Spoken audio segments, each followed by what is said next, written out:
आपके पास समय है तो बैठो।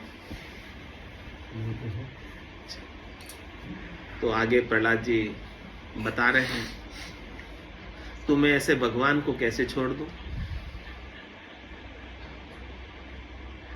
जो मेरे साथ हमेशा रहने वाले, एक पल के लिए भी मेरे से अलग नहीं होते, और उनका प्रैक्टिकल अनुभव मुझे है।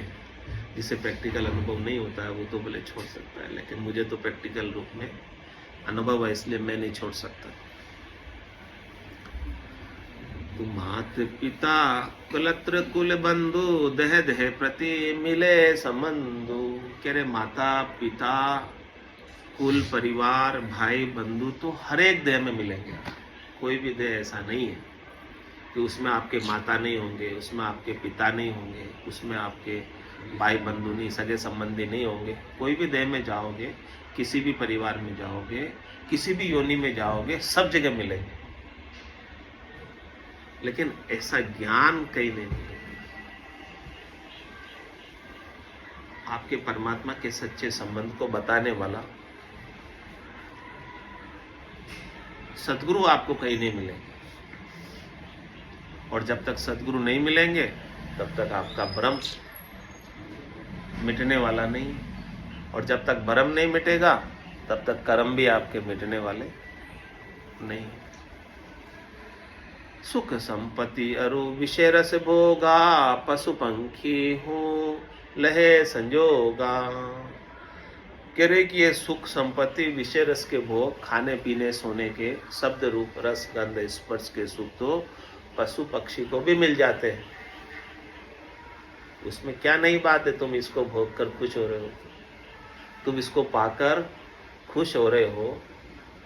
क्या पा लिया तुमने, ये तो कुत्ता बिल्ली भी पाते हैं, ये तो गाय भैंस भी पाते हैं, पशु पक्षी भी पाते हैं, सब विषयों के भोग। उनके अलग थोड़ी है, जैसा सुख तुमको विषयों में मिलता है वैसा ही सुख उनको ही मिलता है, कुत्तों बिल्लियों को। सेम ही सुख है, अलग नहीं सुख है। तो क्या अधिक कर लिया तुमने मनुष्य बनकर। परमात्मा ने कृपा करके आपको मनुष्य शरीर दिया तो आपको अपने स्वरूप को जानने के लिए दिया। पशुओं में इतनी बुद्धि नहीं है कि वो अपने स्वरूप को जान ले। परमात्मा ने आपके अंदर थोड़ी बुद्धि विशेष दी है, इसीलिए तो मनुष्य आज सब पे राज कर। नहीं तो जिसमें बुद्धि ज्यादा होती वो राज कर रहे होते 84। तो बुद्धि किसमें, मनुष्य में ज्यादा है। ये देह सबसे श्रेष्ठ उत्तम नीकी देह, सब देहों में श्रेष्ठ देह मनुष्य देह। तो ऐसी देह पाकर उन्हीं विषय रस भोगों में जो पशु पक्षी भोगते हैं वही आपने भोगी है, तो इस देह का क्या लाभ उठाए। पर यही देखा थिर नाही, पूर्व जन्म के कृत अब आई। और देखो कि ये भी कोई स्थिर नहीं है। जैसा जैसा आपने करने की थी, क्रिया की थी पूर्व जन्मों में, वो सब सुख भोग आपको अभी मिल गए।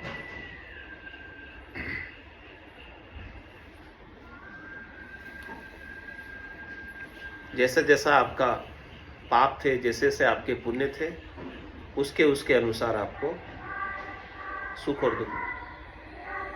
देखिए सुनिए गुनिए मन माही, मोह मूल परमारथ। गो गोचर जहाँ लग माया जाए, गो गोचर जहाँ लग मन जाए, तहाँ लग माया जानो भाई।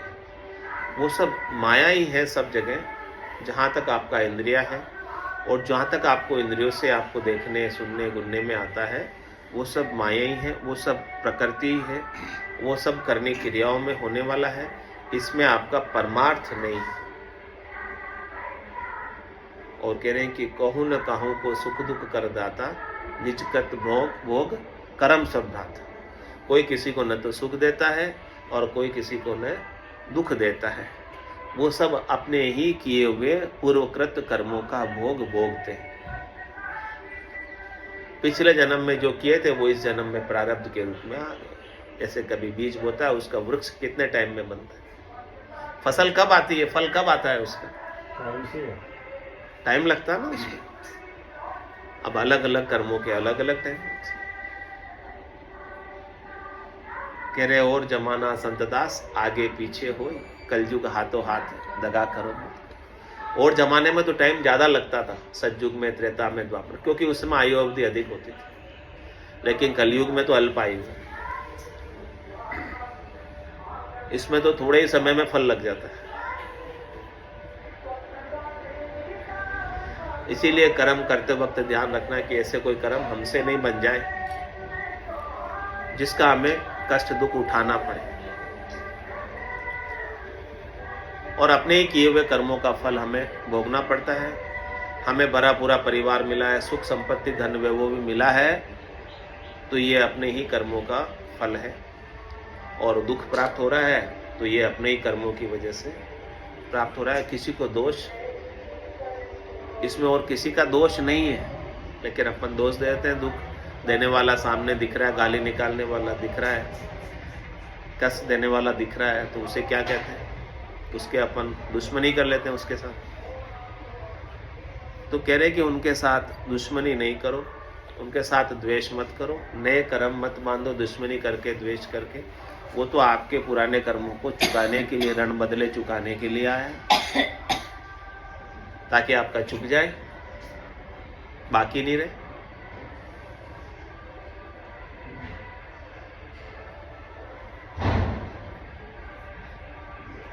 इसीलिए कह रहे कि ताते हरि बिन कहूं न सुख। इसीलिए हरि के बिना तो कहीं सुख मिलने वाला नहीं है। जो सुख दुख मिल भी रहे हैं वो सब अपने पाप पुण्यों के मिल रहे हैं, और वो लगातार इसका सिलसिला चलता रहेगा, कभी खत्म होने वाला नहीं।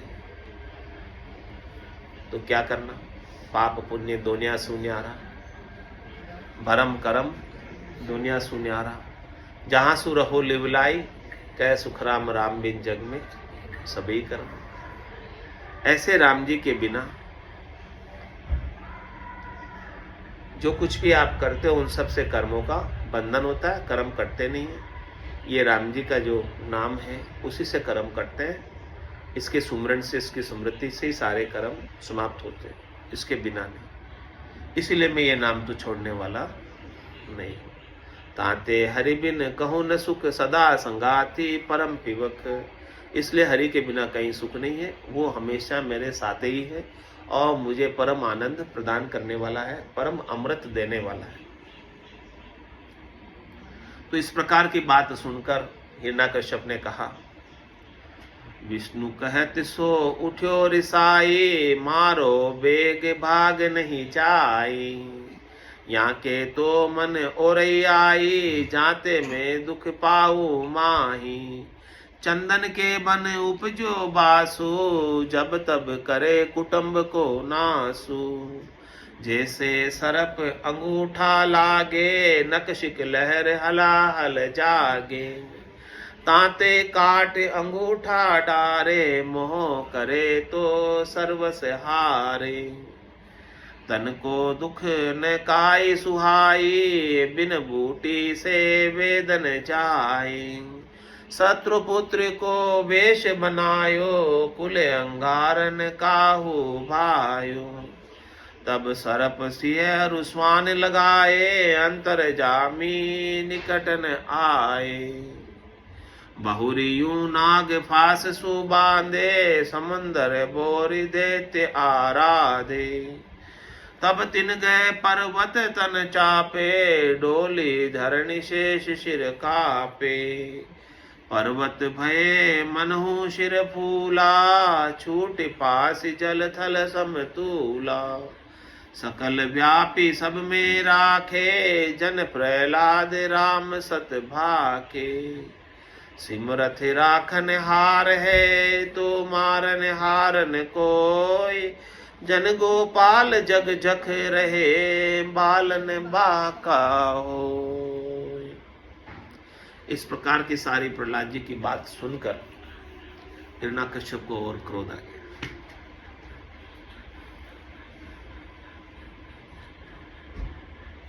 कह रहे कि अब तो और कोई उपाय नहीं, इसे मैं खुद ही मारता हूं। मारो बेग भाग नहीं जाए, ये कहीं भाग कर नहीं चला जाए बालक इधर उधर, जल्दी से मारो इसे। क्योंकि इतना समझाने के बाद यहाँ के तो मनोरैया आई, इसके मन में तो वो बात पक्की बसी हुई है भगवान की भक्ति की।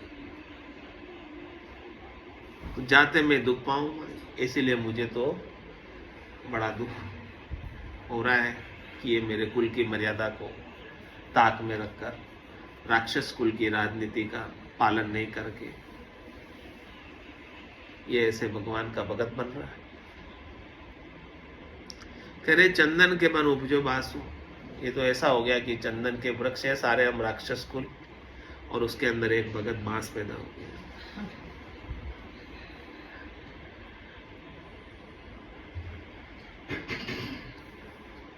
जो उल्टे हैं वो अपने आप को सीधे समझते हैं, और जो सीधा है उल्टे वाले को उल्टा वो लगता है। जब तब करे कुटुंब को नाश। बांस क्या करते हैं आपस में, हवा चलती है तब रगड़ लगती है, आग लग जाती है। कह रहे हैं कि ये चंदन के हमारा जो राक्षस कुल है चंदन का वन है, इसके अंदर ये बांस पैदा हो गया। अब ये बांस क्या करेंगे, हवा चलेगी आपस में रगड़ खाएंगे और आग की चिंगारी इसमें से निकलेगी और हमारे सारे कुटुंब को भस्म कर देंगे। ये ऐसा बांस आ गया, गलत आ गया ये। और क्या कह रहा है हिरण्यकश्यप, जैसे सरफ अंगूठो लागे नक्षिक लहर हलाहल जाए। जहरीला सांप कोई अंगूठे पे काट जाए तो क्या करते हैं, पूरे कुछ उपाय नहीं करो तो पूरा उसका जहरीले सांप का जहर पूरे शरीर में फैल जाता है। तो उसके लिए क्या करते हैं, तात ही काट अंगूठो डाले, उस अंगूठो को ही काट दो, जहर आगे बढ़े जहाँ काटा है तुरंत ही।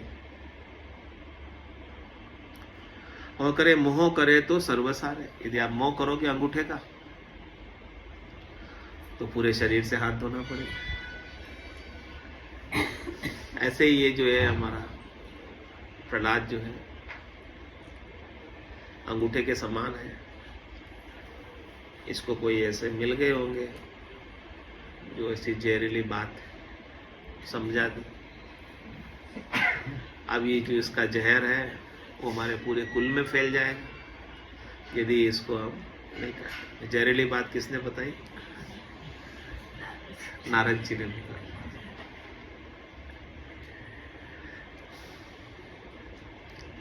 यदि इसको नहीं काटेंगे अभी तो इसका जहर जो है, सत्संग का जहर, ब्रह्म ज्ञान का जहर हमारे पूरे कुल को बिगाड़ देगा, नाश कर देगा। कहते तन को दुख न काई सुहाई, बिन बूटी से बेदन जाई।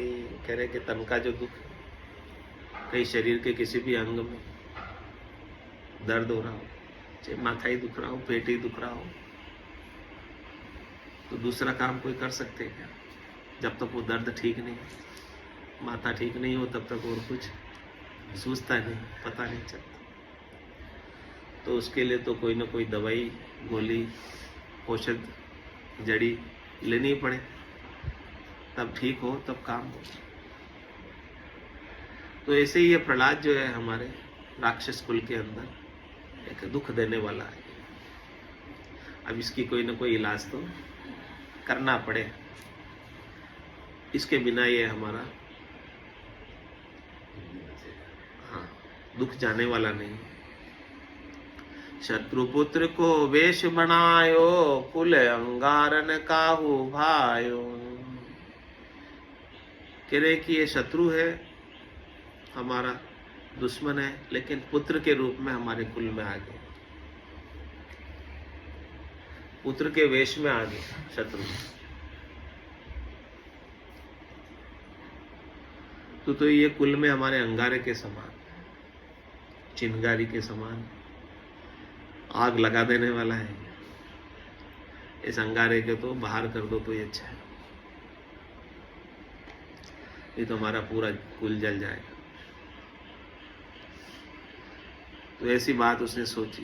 तब सरप सिर स्वान लगाए, अंतर जामी निकट न आए।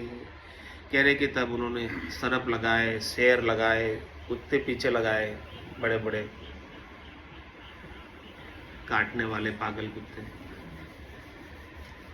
लेकिन कह रहे अंतर्जामी निकट न आए। वो अंतर्यामी तो रक्षा करने वाले राम जी तो उनके भीतर ही थे, प्रहलाद जी की, और उनका औरा आभा मंडल इतना चार्ज था कि वो सर्प, सिंह और श्वान उनके निकट नहीं आ पाए,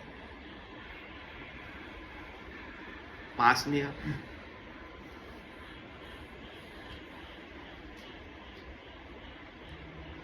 और क्या किया? बहुरु नाग फांस सु बांधे, समुंदर बोर देते आराधे। फिर नागफांस से उन्हें बांध दिया गया और नागफांस से बांधकर समुद्र में डुबो दिया गया। इस प्रकार से देवताओं ने उपाय किया। तब तिन गहे पर्वत तन चापे, डोली धरणी शेष शिर कापे। उसको वो ऐसे लेकर गए पर्वत पर समुद्र में डालने के लिए, नागपाश से बांधकर। तो वो पर्वत जो है हिलने लग गए, कंपायमान होने लग गए, और ये धरती भी डोलने लग गई। शेष के सिर कंपित हो गया, शेष जी महाराज को। पर्वत भय मनहु शिर फूला, छूटी पासी जल थल समतूला। कह रहे वो पर्वत से जैसे ही उनको गिराया गया समुद्र में बांधकर, तो वो किसके समान हो गए? फूल के समान हो गए, और उनकी फांसी जो नागफांस था वो भी छूट गया ऑटोमेटिक।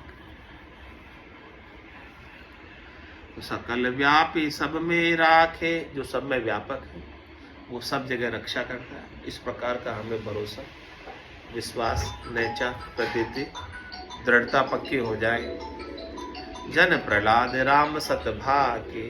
तो प्रहलाद जी इस प्रकार से राम जी के नाम का, सच्चा राम जी के नाम का उच्चारण कर रहे हैं। समृत राखन हार है, तो मारन हारन कोई। जन गोपाल जग जख रहे, बालन बाखा हो। जब रखने वाला, बचाने वाला ऐसा समर्थ हो, सबल हो, शक्तिशाली हो, जिसके आगे और कोई नहीं है, ऐसे का शरणा लिया हो, तो भला उनके अधीनस्थ मार सकते क्या?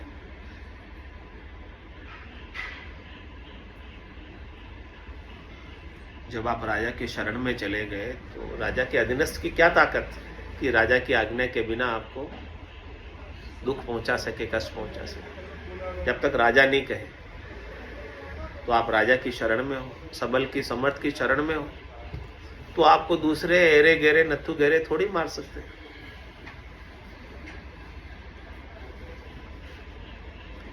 तो कह रहे हैं कि पूरा संसार भले आपका बैरी हो जाए, पूरा संसार आपका विरोधी हो जाए, पूरा संसार आपके खून का प्यासा हो जाए, फिर भी यदि राम जी आपकी रक्षा करने वाले हैं, तो आपका बाल भी बाका नहीं होता, नहीं हो सकता। ऐसे राम जी की समर्थता ही है, ऐसे राम जी की ताकत है। तो ये सब कुछ बच गए वापस, सब कुछ करने के बाद भी। फिर हिरण्यकश्यप की बहन, क्या नाम था उसका? होली। हाँ, वो आ गई। उसने कहा, हे भाई, मैं आपका काम कर देती। होरी बहन कहे सुन राजा, मोते सरे तुम्हारो काजा। मैं बहुभांति तपस्या कीनी, तब शिव मोहि अभय गति दीनी। जारी जरू न मारी मरी हूँ, अब के काज तुम्हारो करी हूँ। बहुत भांति करी काठ मंगावो, ले पेठू तुम अग्नि लगावो। मेरी वज्र में देह सोई, ताकू भय नहीं व्यापे कोई। और उपाय या को कोई नाई, सकल सभा मिल मानो याई।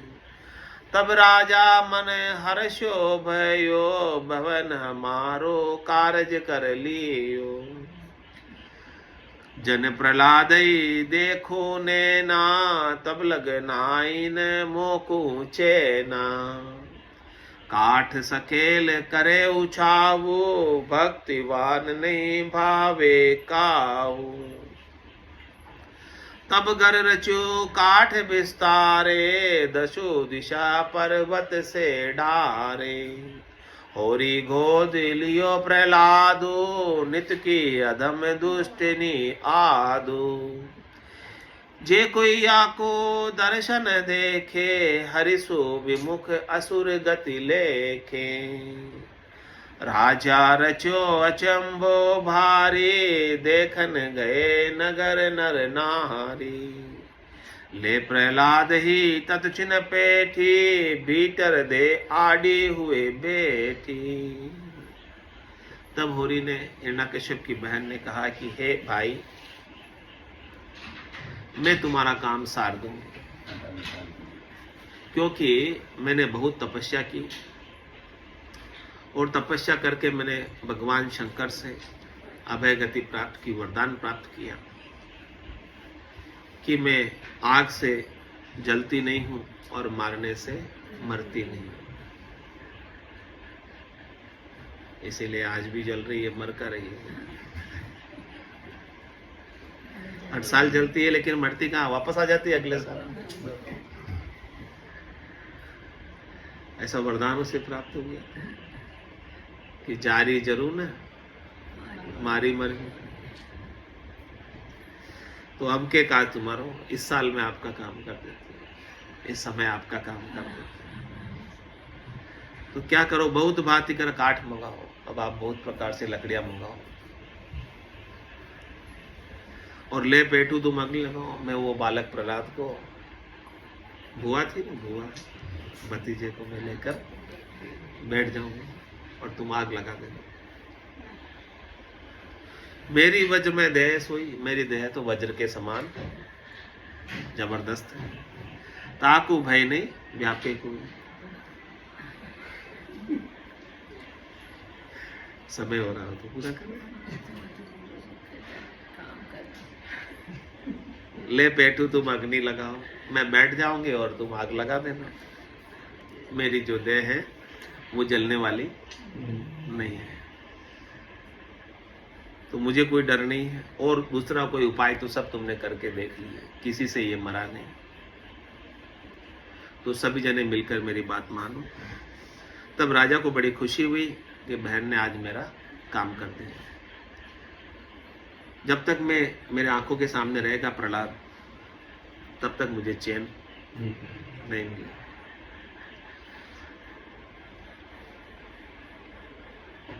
मेरे को भक्ति करने वाला भाता नहीं है। तब घर रच्यो काठ विस्तारे।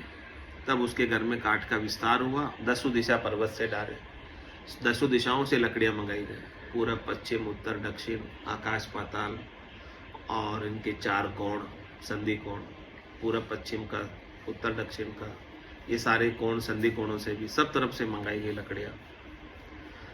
और पर्वतों से भी लकड़ियां बिन बिन कर, चुन चुन कर लेके आए। और होरी गोद लियो प्रहलाद। होली ने प्रहलाद को अपने गोद में बिठा लिया और कहा, नित की अदम दुष्टनी आदमी। ये तो राक्षसी थी, होली तो दुष्टन थी, अधम थी अनादिकाल से। तो कह रहे हैं कि ऐसे दुष्ट का जे कोई आको दर्शन देखे, यानी वो मुंह देखने के लायक भी नहीं होली। जो ऐसे भक्तों को कष्ट पहुंचाती है, दुख देती है, उसका तो मुंह देखना भी पाप है। होली का मुंह देखना पाप, क्योंकि जो आपके सामने आएगा, दृष्टि में आएगा, तो उसके गुण तो आप में ट्रांसफर हो जाएगा। जो आपको दिखेगा, तो ऐसे दुष्टों का मुंह भी नहीं देखना चाहिए, ताकि उनके गुण, दुर्गुण आपके अंदर नहीं आए। मुंह देखना है तो साधना करने वाले, भक्ति करने वाले जनों का देखना चाहिए। क्योंकि वो हरि से विमुख और असुर गति पाई हुई है, विनाश करने की गति उसके अंदर है। तो राजा रचो अचंबो भारी, इस प्रकार से राजा ने अचंबा रचा और देखन गए नगर में। सारे नगर के नर नारी इकट्ठे हो गए और प्रहलाद को वो लेकर बैठ गई, भीतर आड़ी होकर बैठ गई। अब बाकी की कथा कल आएगी। बोलो राम सदगुरु देव जी महाराज ने धन्य हो, परम दयाल सदगुरु सुखराम जी महाराज ने धन्य हो, अनंत श्री सदगुरु सुखराम जी महाराज के ज्ञान स्वरूप भगवान केवली भगवंता ने जीवा तारण जहान मोक्ष के मालिका ने अनंत कोटि संतान राम सभा में राम राम सा राम राम सा राम राम राम राम राम राम सा।